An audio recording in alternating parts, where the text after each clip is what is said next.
정치 맞수 시작하겠습니다. 이 자리에 김종혁 전 국민의힘 최고위원, 김병욱 전 민주당 의원 나오셨습니다. 어서 오세요. 안녕하세요. 네, 안녕하세요. 안녕하세요. 네. 두 분도 우원식 국회의장의 입장문 발표 함께 들으셨습니다. 어떻게 들으셨어요? 어디에 주목하셨습니까? 좀 실망이었어요. 왜냐하면 그 국회의장으로서 지금 현재 나라가 지금 거의 반쪽이 난 상태 아닙니까? 좌우로 갈리고 뭐 민주당 지지, 국민의힘 지지로 나뉘었기 때문에 그리고 어떻게 보면 이제 헌법재판소 심판을 앞두고서 그 헌재 앞에서 뭐 삭발을 하네, 행진을 하네, 뭐 온갖 얘기들이 다 나오고 있기 때문에 국민 통합의 메시지를 좀 내실 줄 알았어요. 그러면서 양쪽 모두의 자제를 촉구하는 양쪽 모두 당 지도부가 자신의 지지자들에게 그런 자제를 촉구하고 의원들도 그 과격한 행동을 하지 말아달라 뭐 이런 걸 요구하실 줄 알았는데 대부분이 지금 최상목 그 권한대행한테 마은혁 그 헌법재판관 임명해라 라는 얘기만 쫙 하셨잖아요. 그러면 그거는 사실 이걸 놓고서는 양쪽이 부딪히고 있는 거 아닙니까? 국민의힘에서는 그거 너무 무리하다. 왜냐면 아니요 이 대행이 그 누구야 그 국무총리 대행의 대행이지 않습니까? 그러니까 이게 과연 정상적이냐 여기에 대한 판결도 받아야 된다라고 계속 요구를 하고 해왔어요. 근데 이런 정쟁적인 이슈인데 이 부분에 대해서만 어느 한쪽의 주장으로 계속 얘기를 하시니까 저는 저렇게 하면은 국민들이 들으면서 국회의장으로서 야 이거 국정이 이렇게 너무 갈려 있으니까 여야 모두 자제합시다. 그리고 국민들도 자제해 주세요.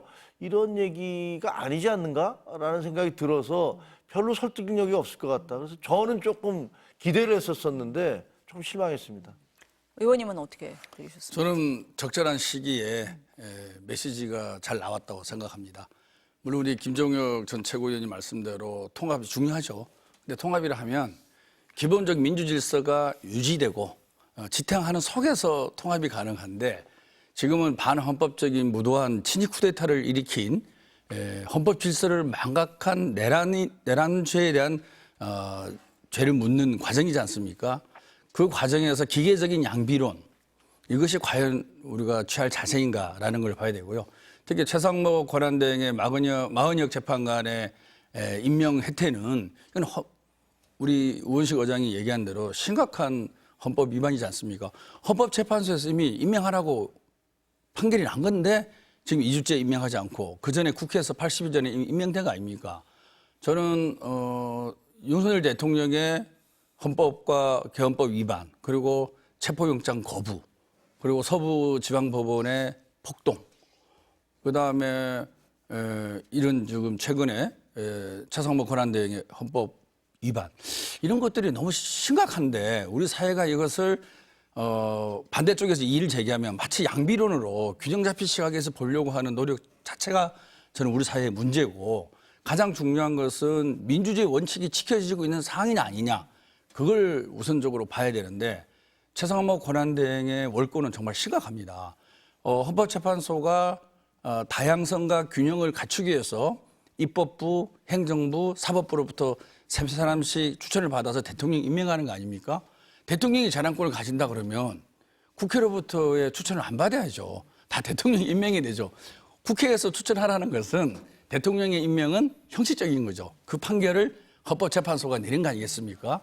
근데 그것을 아직도 2주째 헌법재판관 임명을 안 하고 있으면 당연히 또 권한쟁의 심판을 청구한 사람이 국회의장 아니겠어요?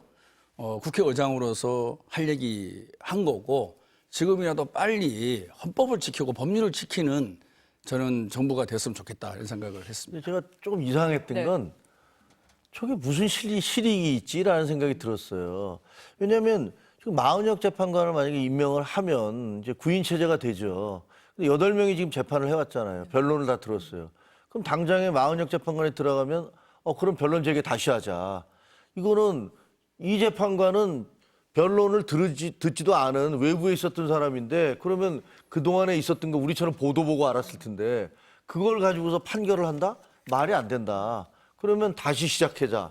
이럴 거 아닙니까? 그런 주장의 논리에 타당성이 있어요. 그럼 마은혁 재판관 임명을 했다. 한 다음에 다시 변론을 하자. 그러면 이게 얼마나 늘어지겠습니까? 질질 끌 거 아니에요. 근데 민주당은 빨리 헌재 심판을 내려달라는 입장 아닙니까? 한쪽에서는 헌재 심판 빨리 내려달라고 그러고 하느라 빨리 마은혁 임명하라고 그러고 도대체 어느 게 그 본심이에요. 그래서 좀 이해를 잘 못하겠어요. 그래서 왜 갑자기 이런 얘기를 하지? 근데 그것도 진짜 당장 초읽기에 들어가서 뭐 이번 주에 심판이 내려지네, 다음 주에 내려지네 하고 있는 마당에 이게 무슨 실익이 있다고 갑자기 이 주장을 하고 있지? 그러니까 저는 이해가 안 돼요. 그래서 이것도 기술적으로도 그렇고 그다음에 아까 말씀드렸던 대로 대국민 메시지로는 너무 민주당의 일방적인 주장을 반영한 것 같아서 설득력이 없어 보여요.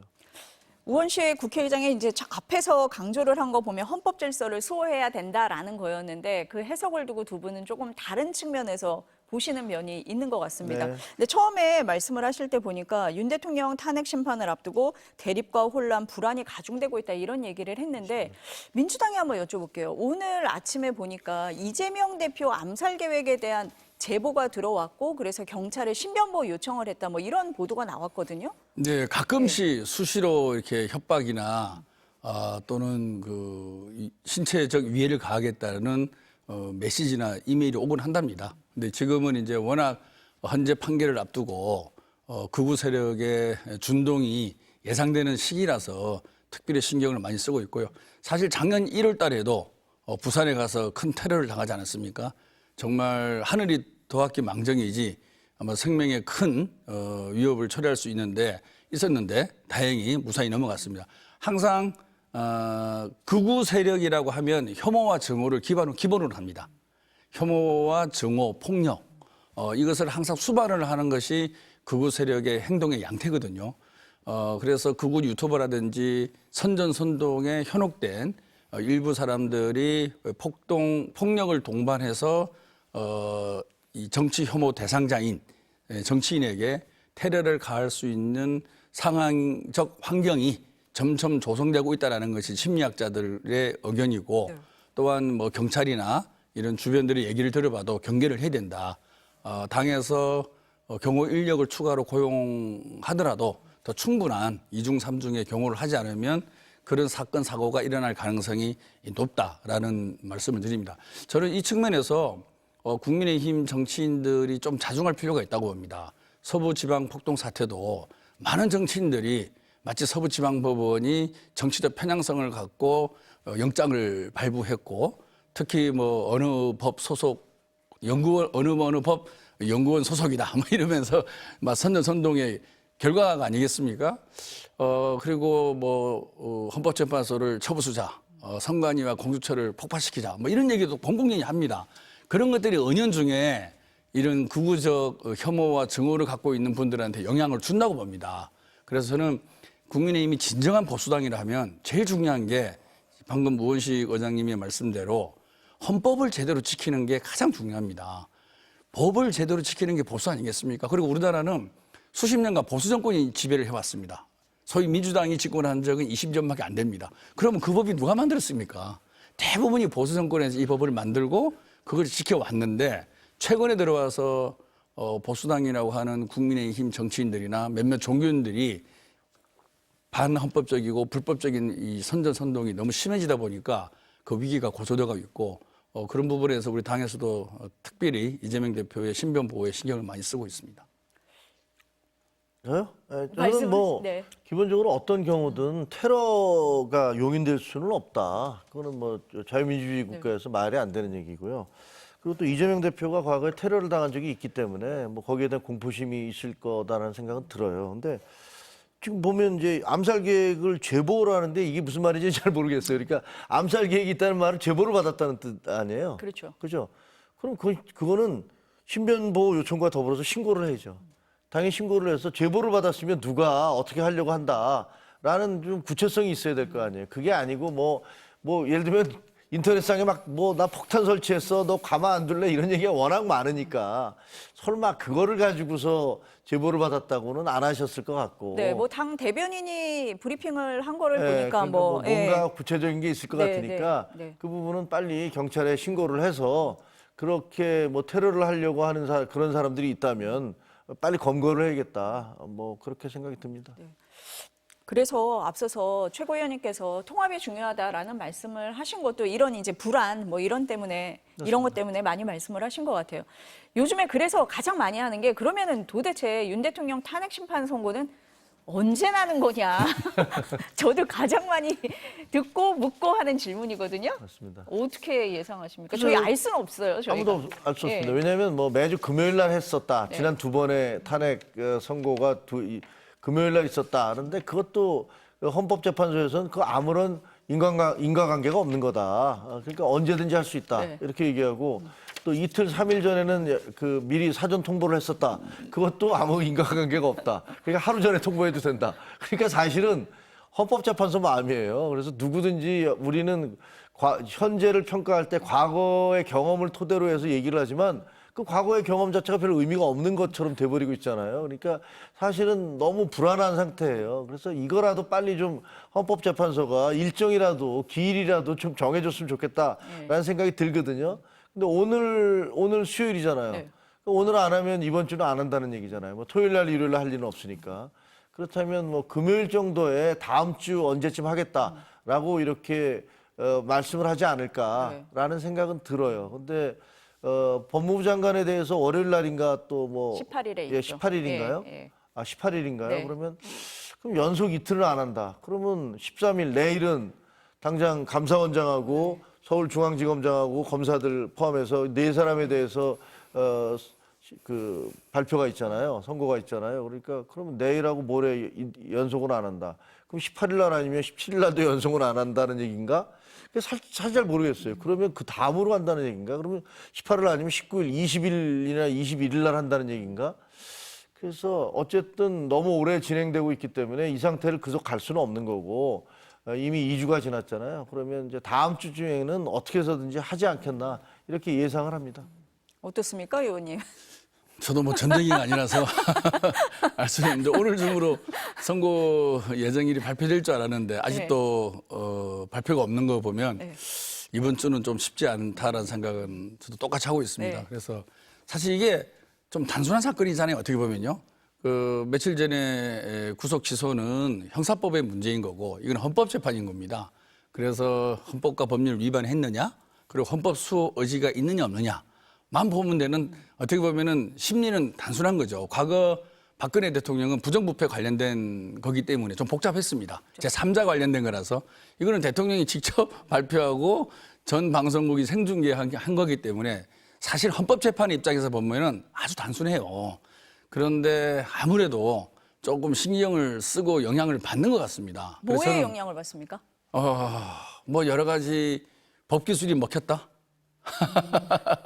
윤석열 대통령 측의 변호인 그리고 국민의힘의 절차와 과정에 대한 이의 제기를 계속 반복함으로 인해서 마치 본질을 상쇄할 만큼 큰 문제가 있는 것처럼 만들어 온 거 아니겠습니까? 그런 것들이 이제 최종적으로 이제 구속 취소라는 또 과정까지 얻다 보니까 헌법재판소도 약간의 신경을 쓰고 있는 듯한 모습인 것 같은 추측입니다. 저는 헌법재판소가 중심을 잡고 원래의 헌법재판소의 고유의 기능, 헌법 위반과 헌법 수호 의지 딱 두 가지 판단과 잣대를 보고 결정을 한다 그러면 정말 단순하고 심플한 그런 친위 쿠데타로 인한 내란이거든요. 근데 이 부분에 대해서 여러 가지 상황을 감안을 하는 것이 물론 저도 뭐 이해는 합니다만 지금이라도 좀 중심을 잡고 원래 생각했던 대로 좀 빠른 결정을 통해서 이 혼란을 마무리 짓고 다시는 대한민국의 친위 쿠데타가 발붙일 수 없는 그런 헌법적 환경을 만들어 갈 필요가 있다. 그래서 늦어도 다음 주 한 초 정도는 저는 선고를 해주기를 기대합니다. 빨리 했으면 좋겠다. 그럼요. 나라를 위해서 그렇습니다. 왜 늦어진다고 보세요, 최고위원님은? 그 고민이 많은 거죠, 뭐. 그러니까 그 이후에 전개되는 상황이 예상치 못한 것들이 있었잖아요. 예를 들어 구속 취소도 아무도 예상을 못했잖아요. 갑작스럽게 구속 취소가 되니까 이건 뭐지? 라고 모든 사람의 관심이 또 글로 확 쏠려 갔었고 그리고 물론 이제 박근혜 전 대통령과 관련해서도 그때 이제 탄핵 심판이 진행되는 동안에 계속 시위가 열리긴 했어요. 그렇긴 했지만 지금처럼 이렇게 대규모로 열리지도 않았었고 또 우리 당이 그때 당시 지금 집권당이죠. 그 집권당에서 이 국회의원들이 이렇게 대거 참석하지도 않았었잖아요. 그러니까 그거는 이제 아마 박근혜 전 대통령 때 탄핵 트라우마가 있기 때문일 거예요. 끝나고 났더니 야 이거 이거 뭐 탄핵까지 가는 건 아니었던 거 아니야? 뭐 이거 본인이 잘못한 것도 아니고 최순실이라는 사람이 한 건데 이거를 같이 엮어서 대통령까지 탄핵시킨 건 너무 심했지. 그리고 대통령에 대해서 박근혜 전 대통령에 대해서 가짜뉴스 완전히 우리가 속았어 라는 그런 분노감이라든가 그런 트라우마 때문에 지금 야 절대 안 돼 이렇게 얘기하고 있는 거잖아요. 그러니까 그 길거리에서 시위를 한다든가 아니면 구속 취소가 이루어져서 대통령이 뭐 구속됐다가 다시 관저로 돌아간다든가 이런 복잡한 상황이 계속 진행되고 있기 때문에 헌법재판관들의 가장 큰 목표는 헌법 질서를 수호하고 국민들을 단합시키는 거예요. 국민들을 헌법 질서 안에서 움직이도록 만들어 주는 거거든요. 근데 현재의 상황은 국민들이 나 지금 헌법 질서고 뭐고 하네. 여야 막론하고 나 너 못 믿겠어. 이러고 있는 상황이잖아요. 여야 모두 못 믿겠대요. 그러니까 헌법재판관들 입장에서는 야 이거를 어떻게 어느 시기에 맞춰서 해야 가장 부작용과 후유증을 최소화시킬 수 있을까? 이거 아마 머리 터지게 고민하고 있을 겁니다. 그래서 제가 보기에는 이미 내용에 대한 결정은 다 됐을 거예요. 그러니까 이것이 위헌적이고 위법적인 거라는 건 법률가들 중에서 그걸 부인하는 사람은 없더라고요. 포고령이라든가 군대 동원이라든가 이거는 위헌적이고 위법적이죠. 단지 그것이 대통령을 파면시킬 정도의 중대 범죄냐 아니냐만 놓고서 지금 논란이 벌어지고 있는 거예요. 그걸 놓고서 헌법재판관들이 뭐 여러 가지 논의를 하고 있을 텐데 이 서로 정반대인 사람들을 어떻게 설득해낼 수 있는 그 결정문을 써낼 것이냐 이것도 아마 굉장히 쉽지 않은 과제일 거라는 생각이 듭니다. 그래서 늦어지고 있는 것 같아요. 고민하느라고. 근데 만일에 네. 이번 친이 쿠데타가 탄핵에 처할 정도로 중대하지 않다라고 해서 기각이 되면 어떻게 되겠습니까? 제2, 제3의 비상계엄이 나올 수 있겠죠. 왜냐? 이미 한번 기각을 받았으니까. 그리고 다른 대통령이 선출됐을 때 그 의혹을 안 갖겠습니까? 엄청난 이거는 반헌법적이고 우리 헌정 질서를 무너뜨리는 어떻게 보면 비상계엄 라이센스를 주는 거예요. 대통령한테. 비상계엄 면허권을 주는 거예요. 저는 이건 어무리 의지가 없다고 봅니다. 그래서 다른 고민을 하는 거는 이해를 하더라도 빨리 결정을 내려주는 것이야말로 헌법재판소가 할 수 있는 최고의 일이다라는 부분을 조금 명심을 해 주시기를 부탁드리겠습니다. 신중한 건 좋지만 그렇죠. 이 혼란을 없애기 위해서 선택의 여지가 신속하게 없다. 해달라. 다른 선택의 여지가 없죠. 네. 탄핵이 결정되지 않고서는 다른 선택을 하면은 대한민국의 혼란은 더 깊어지고 모든 대통령한테 비상계엄의 유혹과 라이센스와 면허권을 주는 겁니다. 그럼 대한민국이 답이 이미 나왔는데 왜 안 내냐 이 100% 말씀이세요. 1000% 나와 있는 거죠. 오늘 법사위가 오전부터 열리고 있거든요. 오동훈 공수처장이 오전에는 안 나왔고요. 오후에는 이제 출석을 한다고 하는데 아까 그 법원의 구속 취소 얘기를 하셨는데 그 사유에 보면은 공수처 수사권 얘기가 나오잖아요. 그래서 국민의힘에서는 헌재 변론도 재개해야 한다라고 주장을 했습니다. 이것도 영향이 있을까요? 그거는 뭐 별 영향은 없는 것 같아요. 왜냐하면 헌법재판소에서 공수처에서 수사한 게 없잖아요. 헌재에서 그렇게 얘기를 했어요. 네, 체포영장만 발부해서 3차례에 걸쳐서 발부를 해서 그거 집행한 것밖에 없습니다. 그리고 대통령 수사하려고 뭐 갔다가 헌법재판소에 출석해 있는데 그리고 병원에 갔는데 그것도 모르고 갔다가 구치소에서 기다리다가 몇 시간 기다리다가 다시 돌아가고 네. 거부하니까 못하고 그래서 사실은 공수처는 한 게 아무것도 없어요. 그리고 그냥 자료 그냥 넘겼잖아요. 시간만 질질 끌다 넘겨갖고 이 구속 취소 시간이 뭐 도과됐느냐 어쩌냐 하는 이 논란만 만들어낸 거 아닙니까? 나는 공수처처럼 저렇게 무능한 정부 기관은 처음 봤어요. 어떻게 수사기관이 저럴 수가 있지? 사법기관이?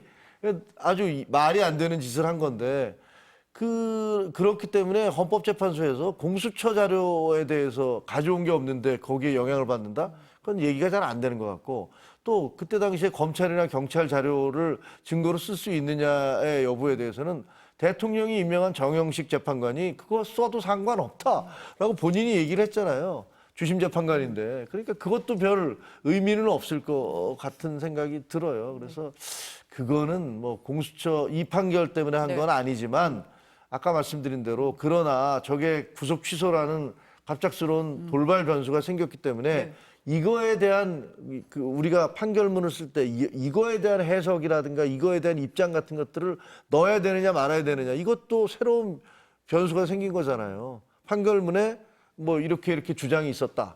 그러나 이것은 우리는 이렇게 본다. 이런 부분도 들어가야 될 거 아니에요. 그런 법리 문제도 있을 테니까 그래서 시간이 좀 끌어지고 있다라는 생각이 들어요. 짚어볼 부분이 하나가 더 생긴 걸 수는 있다. 그렇죠. 헌재 입장에서는 그렇게 보십니까? 어떠세요? 엄격하게 말하면 전혀 영향이 없는 거죠. 아까 영향은 말씀드린 없다. 대로 네. 헌법재판소는 헌법 재판을 하는 거고요. 지금 구속 취소는 형법상의 과정에 대한 결정이지 않습니까? 그러니까 구속이냐 불구속이냐 수사하는 과정에 있어서 구속해서 수사할 거냐, 불구속해서 수사할 거냐, 그거에 대한 판단이거든요. 그래서 사실은 원칙적으로 본다 그러면 전혀 영향이 없는 사안이죠. 그래서 저희가 탄핵 소추 안에서도 내란에 대한 부분에 행위를 언급하되 내란죄에 대해서는 여부를 다투지 않는 그런 걸 한 거 아니겠습니까? 그것이 바로 헌법재판의 본질입니다. 그래서 실질적인 영향은 전혀 없는데 헌법재판소가 좋게 생각하면 좀 얘기를 들어주고 그리고 결정문에 대해서 좀 더 많은 국민들의 동의를 얻어내기 위해서 고민을 하고 있다라고 좋게 해석을 할 수가 있는데 아까 자꾸 말씀드린 대로 시간을 끌면 걸수록 이거는 국민적 혼란과 불만만 야기되는 사안이다. 그리고 다른 선택의 여지가 없다. 그게 저는 제일 중요한 것 같습니다. 그래서 고려는 하되 결정은 좀 빨리 내리는 그런 현명한 판단을 기대합니다. 오늘 법사위에 그 심우정 검찰총장은 안 나온다고 해요. 민주당에서는 이제 심우정 총장을 이제 고발까지 한 상황이잖아요. 즉시한 거 안 한 부분 문제가 있다 이렇게 보십니까? 정말 심각하죠. 저는 대한민국 검찰 역사에 있어서 상당히 오역사로 남을 것이다. 그리고 사실 그동안에 윤석열 정부 들어서고 나서 내부 통신망, 검찰 내부 통신망에 검찰 지도부를 향한 비판과 비난의 글이 거의 없었습니다. 근데 지금 제가 아까 오다 보니까 벌써 5건 내지 6건 정도가 그동안에 글이 올라왔더라고요. 생각해 보십시오. 우리가 검찰이 A라는 사람을 1년 구속으로 구형을 때리는데 법원에서 집행유예나 무죄 나오면 검찰이 항소하지 않습니까? 100% 항소합니다.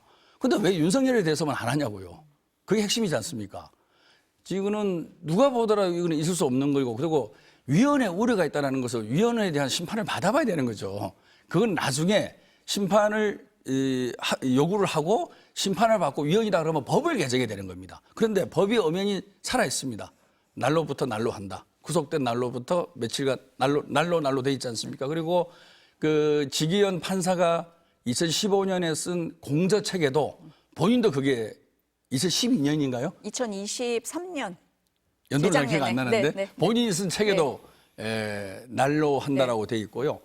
2000년도는 기억 안 나는데 시험에도 공무원 시험에도 그게 나와 있다고 합니다. 그래요? 문제에도. 네. 그래서 이거는 모든 법조인들이 이견 없이 날을 기준해서 계산하는 것이 법에도 나와 있고 그렇게 관례화돼 있는데 이것을 시간으로 계산한 거 아니겠습니까? 그런데 이게 윤석열 대통령에 대한 판결을 첫 케이스로 삼은 거 아니겠습니까? 법이라는 것은 제일 중요한 건 여러 요소가 있지만 안정성, 계속성, 보편성 아니겠습니까? 쭉 그렇게 재판을 해왔는데 유독 윤석열에 대해서만 다른 기준을 적용을 하고 그것이 검찰에서는 위헌 가능성이 있으니까 즉시 항고를 포기한다.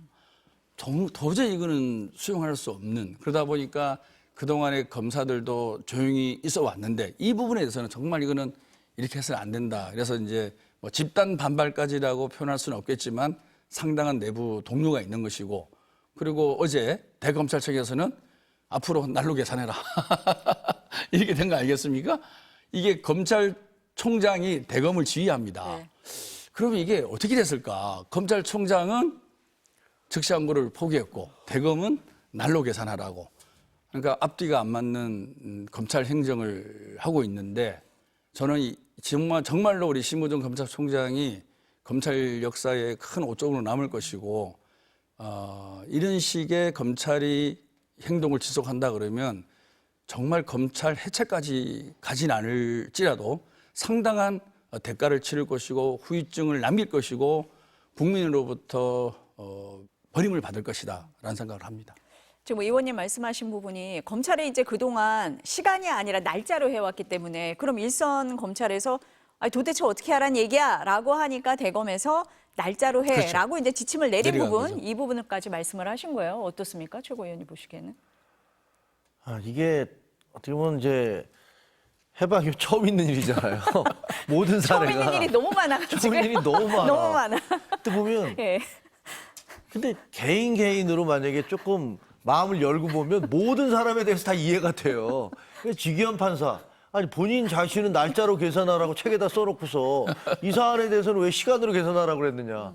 그러면 내가 그냥 관행적으로 그렇게 해왔는데 이 사안 계속 조사해 보니까 나중에 이거 저쪽에서 변호인들이 문제 삼아서 이거를 문제가 있다라고 하면 잘못하면 공소 기각이 돼 버리겠다. 그러니까 이 문제 해결해야 된다. 그러니까 이거 해결해야겠다라고 나오는 것도 이해가 돼요. 꼭 누구를 봐주기 위해서라든가 안 봐주기 위해서가 아니라 이거는 어찌 보면은 정확한 판결을 해야지 나중에 재심이라든가 이런 것들이 안 들어올 수 있다라는 그런 입장도 이해가 되고 그다음에 검찰 입장에서 보면은 오동훈이나 그다음 심우정이나 아니 이분들은 도대체 법률 전문가들이 뭐라고 앉았길래 그러니까 죄송합니다 표현이 너무 과합니다. 이게 뭐 하고 있다가 이렇게 일 깔끔하게 못 처리하고 나중에 그래서 음모설까지 일부러 그렇게까지 늦게 내서 풀어주려고 이렇게 했다. 이런 식의 얘기가 나올 때까지 일 처리를 못했나 뭐 이런 비판을 받을 수 있어요. 근데 동시에 또 아니, 법원에서 그렇게 구체적으로 내려왔는데 제가 변호사들한테 물어보니까 이거는 올라가도 너무 딱 부러지게 얘기해서 어쨌든 과거의 관행이 옳든 그러든 간에 과거의 관행은 문제고 지금 현재 법적으로 따지면 시간으로 계산하는 게 그게 맞다. 그렇게 해서 고법에서도 기각될 가능성이 커 보인다. 이렇게 얘기를 하니까 그러면 검찰 입장에서는 그것도 겁은 좀 났을 거예요. 그래서 어찌 보면 그리고 또 이제 다른 측면에서 보면 아니 검찰 말이야 그동안에 법원도 마찬가지고 다른 사람들한테는 그럼 왜 다 그렇게 다른 사람들 전부 다 시간별로 했어? 이런 얘기도 나오잖아요. 그래서 사실은 뭐 법원이 됐든 공수처가 됐든 검찰이 됐든 다 가만히 들어보면 이해도 되지만 또 한편에서 보면 비난의 소지가 너무나 많은 그런 일들이 벌어지고 있는 거예요. 그래서 참 갑갑하다 네. 그런 생각이 듭니다. 저는 요즘에 보면서 네. 전 국민이 사법시험 수험생 같아요. 그러니까요. 문제가 너무 어려워요. 아 진짜 너무 어려워. 예, 즉시항고, 재항고. 아니 근데 네. 이게 일반 항고. 보통 한 거. 법원의 판결도 정말 어이가 없고 또 그에 대응하는 검찰도 자기의 권리를 포기한 거 아니겠습니까? 그러니까 이게 마치 뭐 짜고 친 거 아니냐 음모론이 나올 수밖에 없는 거고 또 검찰이 검사장 회의를 소집해서 이틀인가 또 시간을 끌었지 않습니까? 그냥 모든 것에 대한 그 의문이 있었거든요. 네. 그래서 검찰은 즉시 항고를 했어야 되는 거죠. 항고를 해서 판단을 받아봐야죠. 근데 그런 것을 그냥 우려가 있다는 이유로 검찰이 언제 우려가 있다는 이유로 자기 권한을 행사 안 한 적이 있나요? 검찰이야말로 모든 사람이 안 된다 하더라도 자기가 짜놓은 그림대로 구속시키고 구형 때리고 한 게 검찰 아니었습니까? 근데 왜 윤석열에 대해서만 이렇게 꼬리를 내리는지 이건 의심을 안 할 수가 없는 거고 이 부분은 진짜 검찰의 큰 오역사로 남을 거라고 저는 생각합니다. 지금 이제 윤석열 대통령 말씀을 계속 하고 계시니까 그럼 석방된 이후에 어떻게 하고 계신가 이제 많이 궁금하실 텐데요. 석방 다음 날에 이제 국민의힘 권영세 비대위원장, 권성동 원내대표 만났잖아요. 대통령하고 만났는데 어제 의원총회에서 대통령 메시지도 전했습니다. 들어보시겠습니다. 다행히 건강해 보였습니다. 나는 괜찮다. 오로지 국민과 나라만 생각하겠다고 하면서 아주 의연한 모습을 보여주셨습니다. 우리 당과 의원님들에 대해서 미안함과 고마움의 뜻도 말씀하셨습니다. 가슴이 아픕니다. 하지만 가슴이 아프다고 멈출 수는 없습니다. 이재명 내전 세력에 맞서 민생 안정을 지키기 위해 힘을 합칩시다. 뭐 대통령실에서는 메시지를 자제한다 뭐 이렇게 얘기를 했는데 어쨌든 뭐 여러 경로를 통해서 대통령의 메시지가 나오고 있다 보니까 관저 정치하는 거 아니냐 이런 얘기도 나왔고 오늘 뭐 이철호 경북지사가 윤 대통령에게 각하 호칭을 붙이자 뭐 윤 대통령 각하 부르기 운동 뭐 나중에 삭제하긴 했습니다. 뭐 이런 얘기까지 나오고 있거든요. 어떻습니까? 2025년 22대 국회에서 정치한 분들은 그 이름이 아마 역사의 오명으로 남을 것 같아요. 예, 여든 야든 솔직히 저도 전 최고위원으로서 저 역시 그 책임으로부터 자유롭다고 생각하지 않습니다. 그리고 우리 후손들이 아마 손가락질하는 정치인들이 될 겁니다. 나라를 한쪽에서는 상대당을 내란 세력이라고 그러고 또 국민의힘에서는 민주당을 내전 세력이라고 그래요. 어떻게 상대방에 대해서 그렇게 얘기할 수가 있습니까? 같은 국회의원들인데. 예? 대통령의 비상계엄은 분명히 명백하게 잘못된 거라고 저는 생각합니다. 그리고 반대했고 그것 때문에 쫓겨나기도 했고. 그런데 그렇다고 해서 민주당이 그 이후에 밀어붙였던 그 억압적 태도 완전히 잘못된 거고요. 거기에 대항해서 대통령이 길거리로 사람들을 불러내는 행위 이것도 완전히 잘못된 거라고 저는 생각합니다. 그래서 이 부분들에 대해서 분명히 지금 현재의 정치인들은 역사의 준엄한 심판을 받을 것이고 받아야지 마땅하다고 생각을 합니다. 그래서 뭐 지금 나와서 무슨 대통령을 각하라고 무슨 코미디 아닙니까? 그건 말이 안 되는 소리 같고요. 그다음에 무슨 제발 그런 표현 안 했으면 좋겠어요. 내란 세력, 내전 세력 이렇게 얘기하지 말아야 됩니다. 국민의힘에서 상당수 의원들이 관저도 찾아가고 그랬지만 제가 알기에 처음에 비상계엄이 났을 때 모든 사람들이 제가 만난 친윤 의원들도 모두 야 이건 잘못돼서 큰일 났어 이렇게 얘기를 했었거든요. 근데 그게 다음에 이제 정쟁이 격화되면서 민주당과 싸움이 격화되면서 이제는 막 한쪽으로 달려가니까 그 다음에는 비상계엄조차도 그건 계몽이야 이런 식으로 얘기하는 분들까지도 생겼지만. 그게 옳지 않다는 거는 아마 얘기하시는 분들도 알 거예요. 그리고 민주당에서 내란 세력이라고 그러지만 국회의원들, 자기 동료 국회의원들이 다 내란 세력이 아니라는 것도 아실 거예요. 대통령의 무리한 행동으로 인해서 어떻게 보면 같은 당이기 때문에 끌려 들어가는 측면이 있는 거지. 그래서 이 양당 지도부가 이렇게 서로에 대해서 그런 극한의 표현들을 좀 안 했으면 좋겠다. 그게 정말 바랍니다. 어떻습니까, 의원님? 내란 세력이라고 얘기를 한 것 같은데요. 우리 김종국 최고위원처럼 합리적인 분한테 해당되는 얘기는 아니고 그런 소리 정말 나오는데 하나만 얘기하는 겁니다. 하나도 안 반갑습니다. 의원님도 하신 적이 있어서 그러신가 봅니다. 저는 준하는. 네, 준하는. 네, 네. 저는 윤석열 대통령이 네. 석방되고 나서 나오실 때 특유의 걸음걸이, 그다음에 손도 흔드시고 이런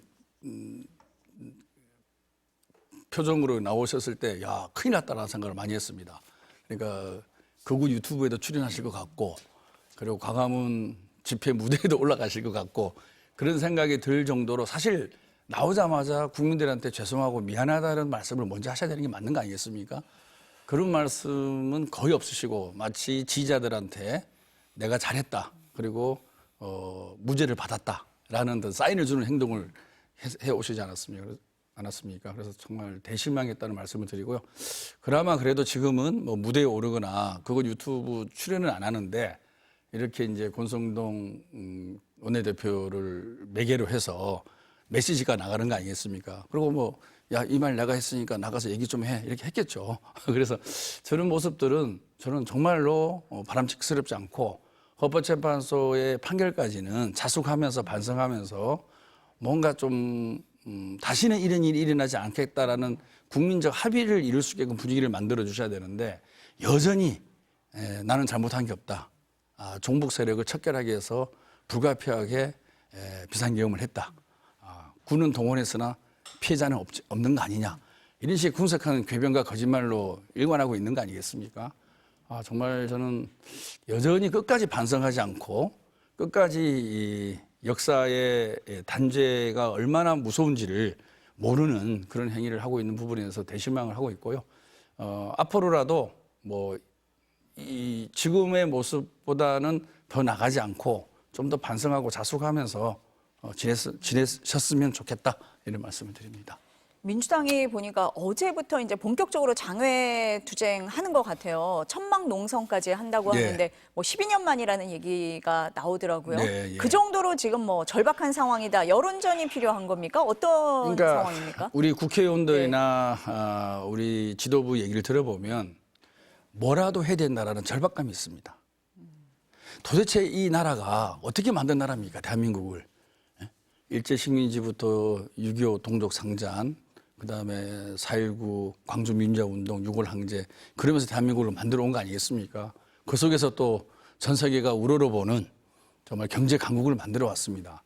근데 대통령 한 사람의 정말 잘못된 판단으로 온 나라가 혼란스럽고 경제가 더 어려워지고 있고 국민들은 분열의 끝으로 가고 있지 않습니까?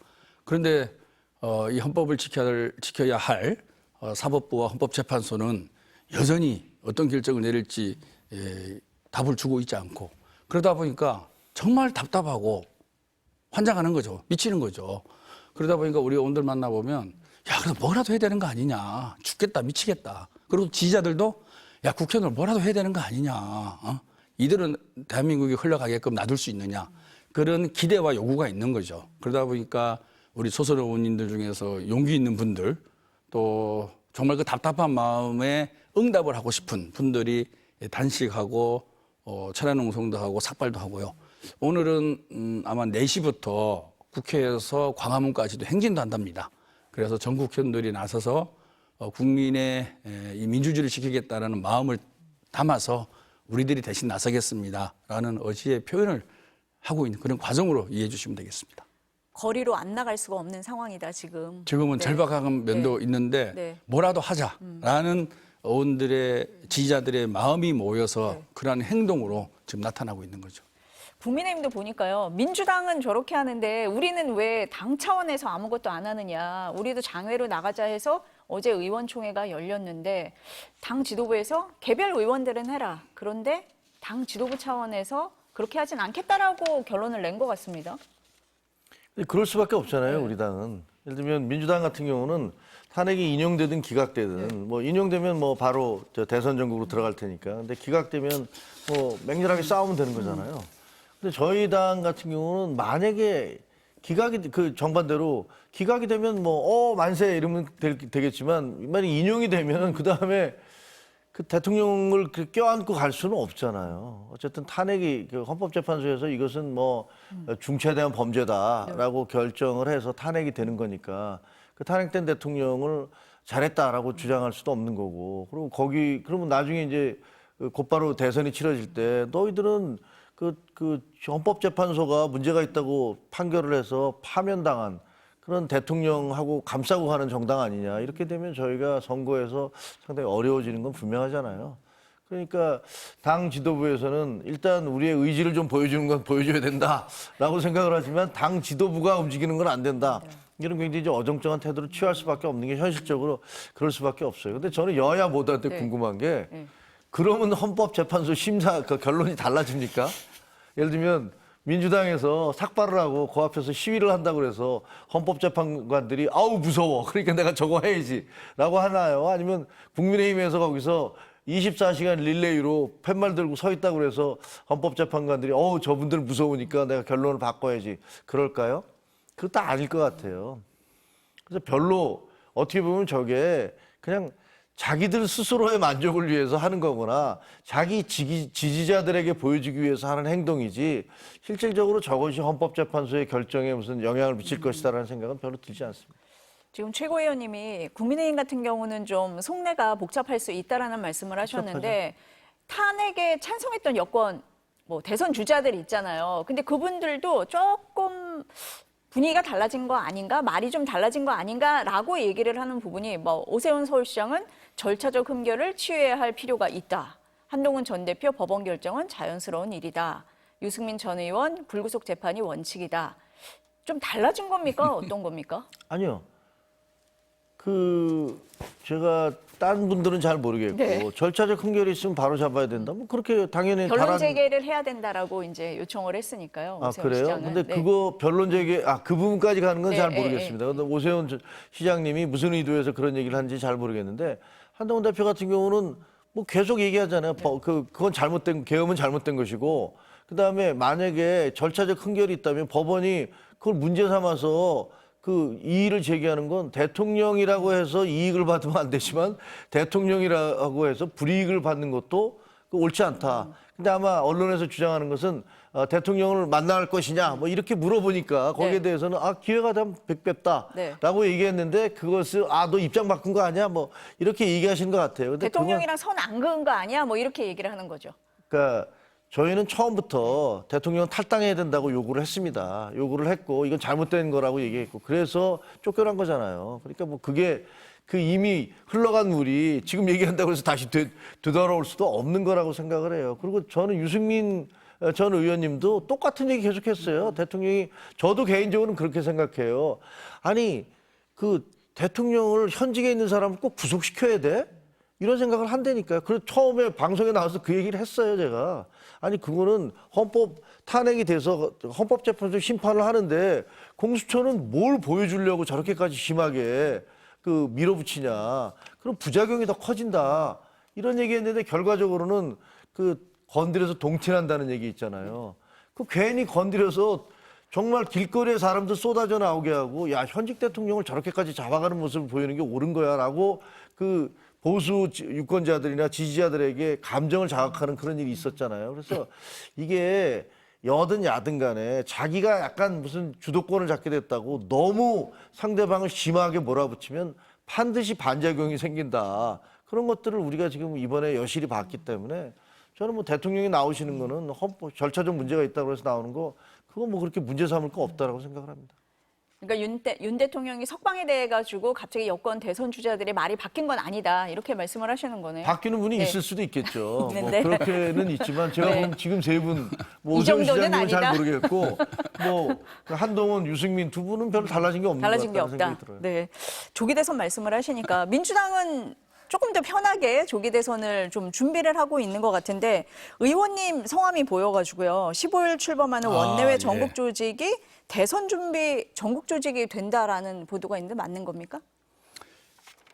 정당이라고 하면 일상적으로 네. 지지 기반을 넓히기 위해서 네. 다양한 활동을 하고 또 그 활동에 동의하는 사람들을 모아서 당원 가입도 시키고 또 후원회도 만들고 이러는 거 아니겠습니까? 일상적인 조직의 연속이다 이렇게 보시면 될 것 같고요. 그리고 우리 당에 좀 더 통합을 더 하자 이런 요구가 있습니다. 그리고 더 큰 민주당, 좀 더 넓은 민주당을 만들자. 그래서 이재명 당대표도 중도 보수까지 얘기를 꺼내고 있지 않습니까? 이런 것들에 대해서 당의 각 단위별로 열심히 일을 하고 있는 과정인 거죠. 꼭 뭐 대선을 준비한다기보다는 그래서 우리 당이 당 강령에도 중산층과 서민의 정당입니다. 근데 우리가 그동안에 너무 서민만을 대변하는 정당으로 비친 모습이 있는 거죠. 그 부분을 이제 이재명 대표가 과감하게 저는 돌파를 하고 있다고 봅니다. 그래서 좀 더 중산층의 목소리도 담아내고 그분들과 함께 할 수 있는 더 넓은 그런 민주당을 만들어내자 이런 메시지가 많이 의원들한테 먹히고 있고요. 또 많은 의원들이 그에 맞는 정책을 발굴해내기 위해서 전문가들을 모아서 또 무슨 위원회, 네. 무슨 포럼, 무슨 뭐 이렇게 계속 많이 만들어 나가고 있는 과정이고요. 국민주권 전국 회의도 그 과정에 있습니다. 그리고 전국의 현재 지방자치단체장들은 정당 활동이 제한적이지 않습니까? 그래서 지역의 나름대로 뿌리와 연고가 있는 전직 단체장들도 함께 모여서 우리 당의 발전과 우리 당의 정확한 노선 정립을 위해서 그리고 우리 당의 정책을 좀 더 국민들에게 잘 알리기 위해서 우리가 조직화를 해 나갈 필요가 있다. 이렇게 동의하는 사람들이 모여서 만들고 있는 과정이 있습니다. 길게 설명하셨는데 맞는 것 같은데요. 대선 조직 맞네요. 맞는 다 것 같은데요. 들어보니까 네, 들어보니까. 대선 조직 만드셨네. 조직을 만드신 것 당의 같습니다. 일상적인 활동입니다. 아니, 뭐 하여튼 열심히 하십시오. 네, 아유, 오늘 두 분 말씀 여기까지 들어야 될 것 같습니다. 감사합니다. 네, 고맙습니다.